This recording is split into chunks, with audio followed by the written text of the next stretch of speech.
Hello everyone, welcome to my channel. ఈరోజు ఈ వీడియోలో మన దగ్గర ఉన్న తక్కువ ఫ్యాబ్రిక్తో దుపట్టా ఎలా ప్రిపేర్ చేయాలన్నది చూపిస్తున్నాను.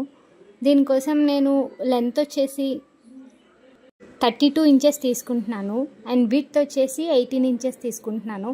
ఇలా నేను 2 పీసెస్ తీసుకుంటున్నాను.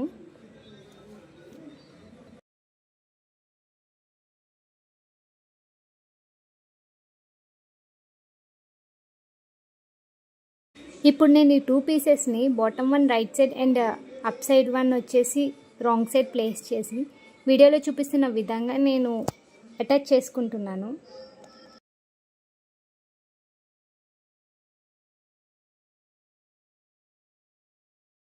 ఇప్పుడు ఇలా అటాచ్ చేసేసిన తర్వాత నేను ఎండింగ్స్ వచ్చేసి ఫ్రిల్స్ పెడదాం అనుకుంటున్నాను. దానికోసం నేను ఒక 2 పీసెస్ తీసుకుంటున్నాను. లెంత్ వచ్చేసి 7 ఇంచెస్ అండ్ విడ్త్ వచ్చేసి 18 ఇంచెస్. ఇప్పుడు వీడియోలో చూపిస్తున్న విధంగా మనం క్లాత్ని అడ్జస్ట్ చేసుకుంటూ ఫ్రిల్స్ పెట్టుకోవాలి. సో ఇప్పుడు మీరు చూడొచ్చు, నేను ఫ్రిల్స్ అటాచ్ చేశాను. అలాగే నేను ఎడ్జెస్ వచ్చేసి జిగ్జాగ్ చేశాను. This is the final output that how it came. ఈ కుర్తీ డిజైనింగ్ కూడా నా ప్రీవియస్ వీడియోస్ ఉన్నాయి. If you like, go and check it.